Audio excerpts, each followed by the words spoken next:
What's up, guys? Jeremy Conn here. Happy 4th of July. It's the Lowdown. So we got Pickdawgz.com. So make sure you hit that like and subscribe button. It does help us out. And the notification button, if you guys click that, it'll let you know every time a podcast posts. Hopefully you guys are enjoying this. It's funny. I was just talking to one of the guys about football season. And since I record this early in football season, it's just going to be so much easier to grab, 4 games here or talk about what college football games coming up and stuff that I like. So I'm actually kind of digging the fact that we'll get there, but I'll still be talking baseball and everything else. So maybe the podcast will just be a little bit longer with as much information as I can get out. And when football season rolls around, guys, I use different algorithms for that as well, for a lot of player props and things. And you know, I've said this before. I use Pro Football Focus. But I use it mainly for DFS and things like that. I'm looking for matchups. It can apply like some of the stuff they give you when you find that there's a little, what do you want to say, a chink in the armor where you kind of look at a team and go, oh, they're going to attack here, or you start to learn stuff about teams. I always feel like Pro Football Focus is kind of ahead of that, where it's something like a funnel defense. And I hope I'm not mansplaining. I'm stumbling over here, but like a funnel defense is where everything kind of funnels into the middle of the field, whether it's running, the advantage is running up the middle, or the passing up the middle. And we've seen that, and a lot of times that's where tight ends take off, right? If you're funneling the ball to the middle of the field, they work there quite a bit, or slot receivers, or it's slants or drags underneath. There's all kinds of things with funnel defenses, and I do like to attack them. I even like attacking them with running backs because the way that those teams go and how it usually works out is anytime the quarterback gets in trouble, if he doesn't find the guy in the middle, he dumps it off to the back. So, I mean, we'll get into all those things, stuff that I look at week in and week out. I love a lot of home dogs. I mean, I got to be honest, like I'm searching for them. I'm not making it happen, but like I look for games where I feel like there's tremendous value on that home team. And obviously, if you've heard me talk, it's fade the public all the time. And as far as baseball goes, I did want to talk about a few things here. It's been weird. I had a weird day the other day where the prop bets and everything. I loved Austin Riley over 1.5 bases. I believe I said that on the podcast. I don't remember if I talked about that or if it was on my show. A lot of this runs together, so sorry, guys. He roped one off the wall and watched it. He thought it was going out. And having him over 1.5 bases, and he turns a double into a single because he didn't run out of the gate, and it was too risky to take off to second and possibly get thrown out. And I ended up losing that bet. I had Jackson Merrill over 1.5 bases, and they walked his ass 3 times. Both of those guys finished with a single, by the way, so I fell the half short.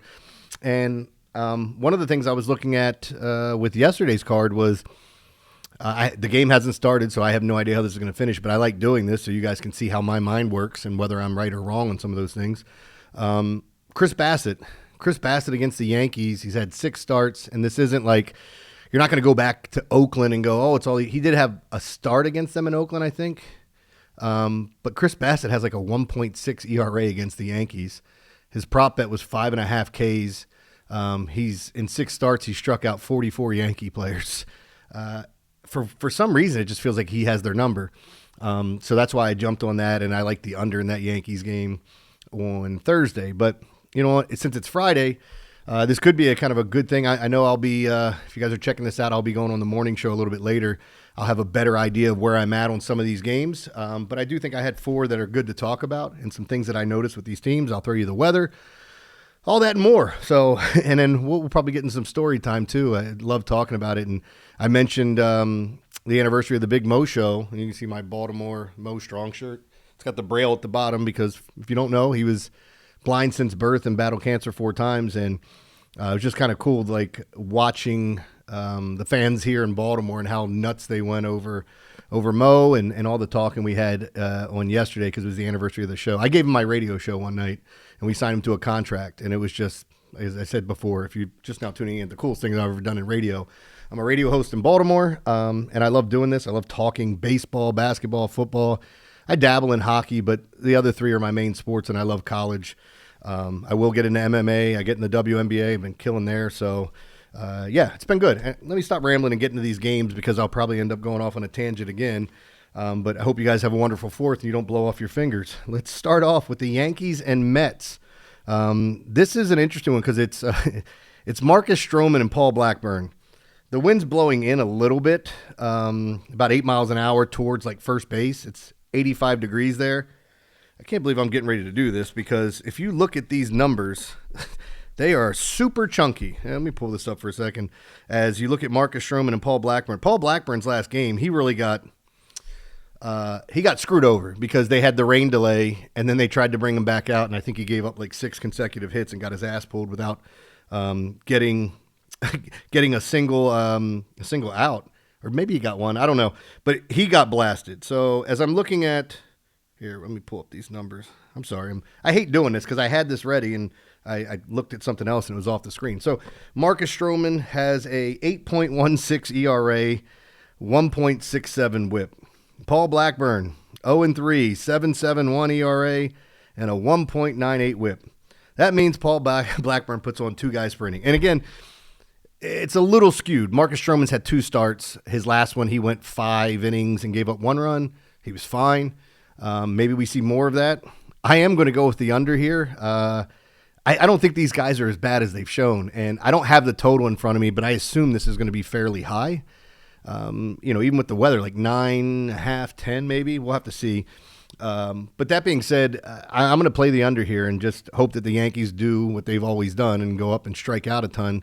That's got to be frustrating for some Yankee fans out there when you know you have a good team and you have talent. That's how I feel in Baltimore right now, but it's been years for the Yankees just being at the top of the division for the most part and coming up empty. And this is another year where more and more I watch their team, I keep finding holes in them. They strike out so much. The Orioles strike out less than them, and the Orioles strike out too much. There's only 3 teams in baseball that strike out less than, or more than the Yankees, I should say. But I'm going to go with an under here. I'll call that my vomit play of the day. Who wants to bet an under with Paul Blackburn and Marcus Stroman? Yikes. All right, let's go to Boston and Washington. It's the Red Sox and Nats here. Wind's blowing in a little bit. Lucas Giolito, Michael Soroka. I like Michael Soroka. I can't believe I'm saying that. I talked about at the beginning of the year. He got blown up. It's not like he's been great. They got to get him out at the right time because he's one of those guys that you'll watch him pitch 5 innings like, man, he's rolling. And all of a sudden, here comes a walk, a bloop, and then a blast. And before you know it, you just gave up 3 runs. But I do think he's been different at home. He's got a 3.91 ERA at home. And if we're looking at Lucas Giolito, the thing I love about these 2 guys is it's a little deceiving. Giolito's ERA looks way better, but he's got a whip of 1.34, 1.35, which means he puts on way too many guys. You go look at Soroka, he's been giving up the long ball. The problem there is like his whip is just above 1. I mean, it's fantastic. And I've been watching him, and he's had a couple of starts where he gave up 4 runs, 3 runs. He's had a few really good ones, but like I said, he's been much better at home. I'm going to suggest the Nats here. I'm not a big believer in Lucas Giolito. The Red Sox bullpen is not scaring me either. And looking at the way the things have gone this week, I mean, their bullpen's been eaten up. That doubleheader against the Reds where everybody was they didn't score as many runs as I thought they would in those 2 games. Like, I really like the over. That carried over as one of my plays from, Tuesday. And it was in my triple play, and I hit the first 2, and I'm waiting on that game, and I ended up losing it by a half a run, I think. But either way, I'm not a big believer in Lucas Giolito. I like the Nats at home. We're in D.C. on July 4th. Yeah, give me the Nats. I like that a lot. Rangers and Padres, Game 3. That's Kumar Rocker, Randy Vasquez. Wind is left to right a little bit. And it might be slightly out to right. It's just kind of hard to figure that out. In San Diego, I think some of it's going to be negated as well. It's a big ballpark. One of the tougher places to hit home runs.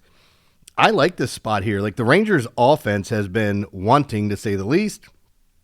And the Padres, they kind of got to go in one game against the Phillies. I shouldn't even say they had one really good inning against them where they dropped 6 runs against Mick Abel. And I think I called that one. I said, I'm waiting for that Mick Abel game.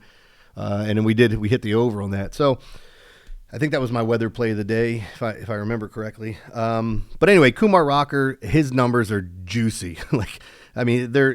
He's put too many guys on base. He's given up too many runs. And for a guy that everybody thought was going to be like the best pitching prospect in baseball, and We just haven't seen it from him. I think he's got good stuff. Just it hasn't equated at the major league level yet. And Randy Vasquez, to me, is just another guy. He's going to put guys on base, and the issue is whether or not he ends up giving the long ball up. Even with these two, I'm still going to take the under in this matchup. As much as I'm talking about how much I don't like Kumar Rocker's game right now, and Randy Vasquez is just another guy. I don't trust either one of these offenses. And to be honest with you, I don't know how the Padres look themselves in the face and trot Martin Maldonado out there, 38-year-old that's batting, what is it, 1-something? Like when he gets a hit, everybody goes nuts because it never happens. Every once in a while he runs into one. Very good defensive catcher, but come on, man. That's what you're trotting out at the bottom of your lineup. And that lineup looks so good sometimes when you're looking at the players they have at the top. And I just watched them against the Phillies, and outside of that one game, man, it was just it's dreadful. And then their offense, where were they? Were they in Kansas City before that? Dreadful there. Maybe it was Kansas City. Anyway, doesn't matter. Here, I told you I ramble, and I'm talking to myself now, like one of you guys is going to answer me out there. But yeah, I would lean under to this as well. And just to kind of recap, like Yankees, Mets, I like the under there. Boston, Washington, I like the Nats. I like the under in the Rangers Padres game. One thing I do want to point out, and I said I would tell you anytime the weather outside is frightening. If the wind's blowing out, if there's something specific about a stadium, that I'll always tell you. And today, the Twins, wind's blowing out at 13 miles an hour. So do with that what you will. I didn't see if a pitching matchup had been announced. I know David Festa, as I'm doing this, didn't he get lit up today? So anyway, but this is another one of those spots where you look at the wind. It's a huge boost to bats. You get wind above 10 miles an hour, it's always going to help. It's just a matter of can they score. And the Marlins have just been on one, man. Like I don't even know what to tell you. Watching what's going on with them, the win streak there, the win streak for the Pirates. It's like, what world are we in? Let's get to the free play, and we're going to talk about Pittsburgh and Seattle. This is in Seattle. It's 65 degrees. The wind's blowing out at about 5 miles an hour. And why do I tell you that in a dome? I think they opened the dome. This fits right in the wheelhouse of what's expected. And I even, just to double check, I looked this week as well. Similar weather, they opened up the dome. There's no rain in the forecast. So I do think it's a slight bump to the bats. But let's be honest with these two teams. They strike out a ton, especially Seattle. Pitt's been better, like Bailey Falter versus Luis Castillo. So it's a really good pitching matchup. I don't care much about the win. Again, it's like I said, it's slight. It's no major factor here. But I really like the way Bailey Falter's been pitching, and it's hard not to like Luis Castillo. I think they keep this game under the total. So my free play is going to be under in Pittsburgh and Seattle. Guys, make sure you're checking out everything we have over at Pickdawgz.com. I know I got to learn more about the Christmas in July, as they sent out something about the discount. So I know that's coming up. I want to say it starts the 13th. Don't hold me to that because I don't have all the correct information here. But yeah, and I'm one of those guys too that has a dog on either thunderstorms or fireworks, just loses her mind. I'm one of those pet owners that loses. You lose so much sleep worrying about your dog because if somebody randomly lights off a firework, she's alert, and then her body starts shaking and it looks like she's going to explode. We found out she had this issue when we adopted her, and I left her in our bathroom. This is a true story. And she freaked out. She scratched open the cabinet and then knocked the hose off the wall and flooded my house, and $50,000 worth of damage. I came in. I was 3 sheets to the wind. I had just hit for like 2,500 on FanDuel, and I'd forgot that I put a lineup together because I was over a friend's house, and we were just pounding all night long, like shot. I'm one of those guys back when I was drinking more. It'd be like 10 shots and 3 beers. I drank like a college kid. But that's what we do. We always pressure each other to have shots. So I get home, and I'm trying to get my key in the in the door there, and then all of a sudden I'm like, what is that sound? I open the door, and I see the sprinkler there, and water's coming through it. So I immediately start running up. My dog had jumped in the bathtub because she got scared of all the water. My other dog was on my bed like, what the hell is going on? And, man, I had to call my wife, who's she's an overnight nurse, and tell her what was happening. And one of the and I love doing story time. One of the other things with this, too, is, like, in finding out about that, it's thunderstorms, it's fireworks, and I live in a white trash neighborhood. I shouldn't say that. It's a really nice neighborhood with a bunch of white trash people who light off fireworks on June 30th, July 1st, could be July 17th. Hey, let's just light off fireworks. And it gets kind of crazy. My other dog, so my black dog, the female is named Lady. You might even see her walking behind me on some of these videos. I try to keep her away. And my other dog, Ali, they're both like pit mixes. My favorite story with Ali is when we adopted him, the first night, he likes to swallow like socks, anything. Anything's on the floor, he'll find it, he'll start chewing on it. So he was a big, we were worried about him eating socks and underwear all the time. So our first night with him, my wife had to go to work, and he jumped in the bed with me, and I wake up to this like right over top of me, and I'm like, what the hell? So I pull him off the side of the bed, and he throws up. He was fine after that, and I looked down. I was like, oh, no. He ate a pair of my wife's panties. What the hell was that about? Like, how already? And so then I throw it in the trash. I call my wife, and I tell her what went on, and she goes, I don't think I left a pair of my underwear out. I said, well, he ate a pair of underwear and threw it up. So she comes home, she looks in the trash, and she sees the underwear, and she's like, she opens them up, and it's like, whoop. I mean, it's like parachute. Somebody's bloomers were in there, and I think it was one of the ladies we adopted the dog from. But then my wife's like, did you have some really fat lady over here? And I'm like, no, it had to be from the previous owners. But it was one of those weird moments where you're like, is she going to question everything I do because my dog threw up a pair of panties? And my wife hates when I say panties, but I use it all the time around her because she hates it. So, guys, I hope you have a happy 4th. I hope we win some money today. I feel really good about the card coming up. I felt good about baseball this week. I had one losing day. And even that, like, in my opinion, a little hard luck because I had the Nats. What was it? The Nats under, and that was the Mackenzie Gore start. So it was like 3-1 for most of the game. Then they tied it up at 3 apiece.